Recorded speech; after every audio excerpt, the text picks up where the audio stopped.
Hello, everyone. Welcome to part 4 of our discussion of Cormac McCarthy's novel, No Country for Old Men. Please, just a reminder not to distribute any of these materials beyond the course. Thank you.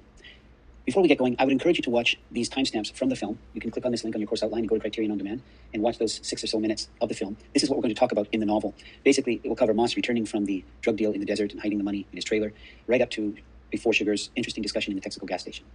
Okay, so what we've got here is Moss has stumbled on a drug deal gone bad down in the Texas-Mexico border area. He's tracked down a suitcase full of money, and he's taken the money and he's returned home.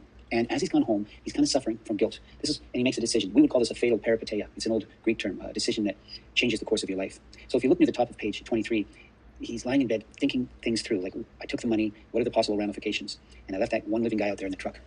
And so he decides he's going to take some water back to that guy because the guy might be able to live. If it was Sugar would have simply shot him because it's an inconvenience. It's a loose end. But Moss decides, no, I shouldn't have left him there. I'm going to bring him some water. So he says, then he just stood there holding the jar with water, beating cold on the glass, looking out the window and down the highway toward the lights. He stood there for a long time. In Cormac McCarthy novels, I know this because I did all my graduate work on Cormac McCarthy, when he has a sentence like he stood there for a long time, he wants you to figure out what the character's thinking.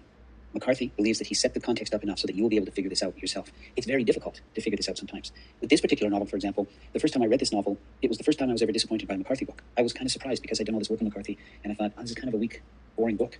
But then when I went back and reread the novel a few times, I began to realize how deeply profound and disturbing this book is. It's because sometimes when you come to a line like he stood there for a long time, we can just gloss over it and not think about it. But if you do think it through, the book becomes interesting. And, near the bottom of page 23, are you dead out there?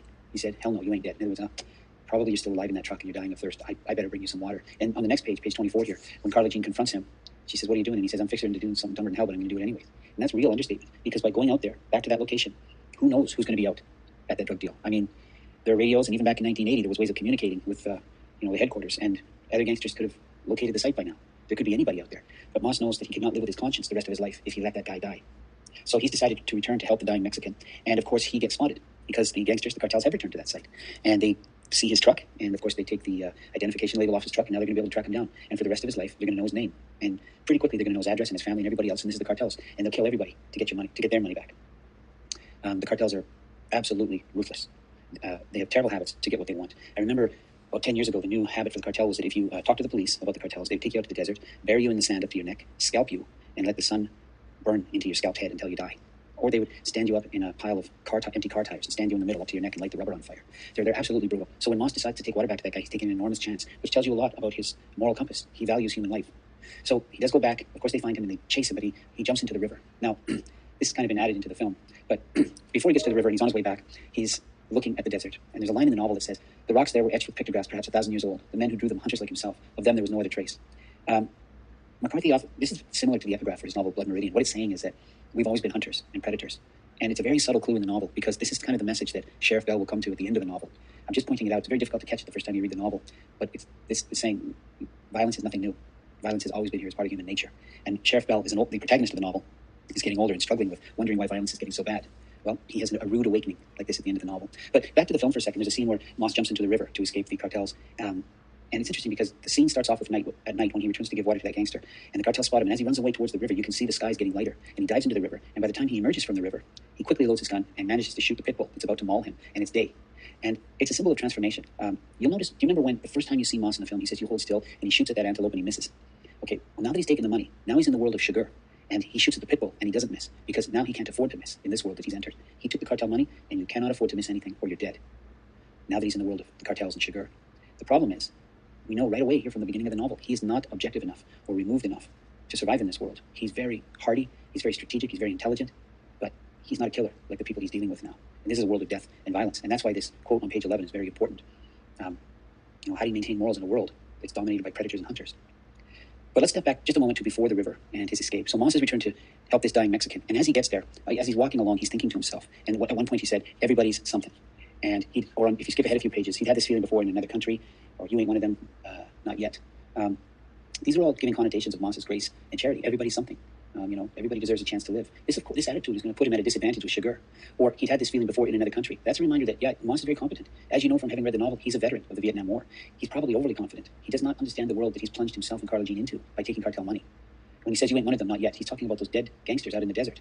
But if you look at this whole thing from Sugar's perspective, he is one of them. The moment he takes that briefcase, he makes a decision, and he sets in motion a chain of events that will ultimately lead him into the world of Sugar. So we're getting a little ahead of ourselves. But anyways, in any event, Moss escapes on foot. He kills the pit bull, and he's got the drug money. Now let's switch over to Sheriff Bell for a moment. Sheriff Bell is completely different. And what I'd like to do is skip up to page 38 to 40 and go through one of his asides in italics here. And it's really important to get the message that he's talking about here. Bell discusses how once when he was younger, he was almost shot for pulling a car over. It's just a regular traffic violation, and he stops his car and somebody starts shooting at him. And Bell says, point being, you don't know what all you're stopping when you do stop somebody. Now, on the surface, he's talking about that car that he stops, but what he's really talking about is Sugar. Remember, through this whole novel, Bell is investigating, trying to find out who Sugar is. Why did Moss, where's Moss running from? Will Sugar track down Moss? Because Moss lived in Sheriff Bell's jurisdiction. Bell feels responsible for protecting Moss, even though Moss has taken this money. So he's frantically trying to locate Moss, and he realizes there's this mysterious bounty hunter who doesn't seem to follow any moral order that Bell understands. He's extremely intimidating. So when he says, point being, you don't know what all you're stopping when you do stop somebody. On the surface, he's talking about that car, that experience he had as a young man, but he's really thinking about Sugar. What's this guy going to turn out like if I catch up with him? And then he describes how in the past when he was shot at, he did not pursue the truck. He says, maybe I should have took out after it or tried to, I don't know. Then he describes how he drove back to Sanderson with his car full of holes. And he's sort of like any old person, he's reminiscing about the past, but he's thinking about the present as well. He says, I read the papers every morning, mostly I suppose just to try and figure out what may be headed this way. Not that I've done all that good a job at heading it off, it keeps getting harder. So, he sees that what he's doing and what people like him are doing, it does not seem to be very effective because the drug problem is getting worse and the violence seems to be getting worse. And then he discusses this very disturbing article in the newspaper about a mother who put her baby in a trash compactor. He says, a woman put her baby in a trash compactor. Who'd think of such a thing? My wife won't read the papers no more. She's probably right. She generally is. So one answer is to bury your head in the sand and just live out your old age and not think about these things because they are so disturbing. And it's something that he does not feel up to challenging. And a lot of old people do this because you get older, you get more frail, you get more frightened. It always appears for every generation that violence is getting worse. One generation had boxing and then the next generation has mixed martial arts. Well, what's next? In some ways it does appear that the violence is becoming very, very intense. What do you do about it when you get old and feel powerless? So then Bell's deputies, of course, they discover the body of the man on the side of the road, that docile man that Sugar killed with the pneumatic air gun. And Bell sets out to investigate because this is his first clue on the whole investigation and it's going to help him, he hopes, find Moss and save Moss. And he sets out and he says, the novel says here on page 44 near the bottom, driving out 90 toward the turnoff at Dryden, he came across a hawk dead in the road. Saw the feathers move in the wind, pulled over and got out and walked back and squatted on boots and looked at it. He raised one wing and let it fall again. Cold yellow eye dead to the blue vault above them. It was a big red tail. He picked it up by one of the wing tips and carried it on the bar ditch and laid it in the grass. But he wouldn't have trucks running over it. Notice the word here, he laid it in the grass. He didn't toss it. He wasn't disgusted by it. He's a decent person. He will not have vehicles run over the dead bird. In many ways, he's like Moss. He has some moral compassion. In fact, he has more moral compassion than Moss. The reason this is important is in this novel, you get the scene with Bell and the bird. There's another scene later where Sugar's driving over a bridge and he shoots at a bird and tries to kill it. And the novel's in a very subtle way trying to contrast Bell with Sugar. Bell has decency, respect for living and dead things. Sugar wants to kill things. So what I would do is encourage you to go back and watch 1417 to 2050 again and consider what we've discussed in terms of Moss and Bell having moral compassion, a moral compass, some human decency and human empathy, in contrast with what they're up against, which is people like Sugar, people like the cartels with no moral decency, no sense of moral justice. Thank you.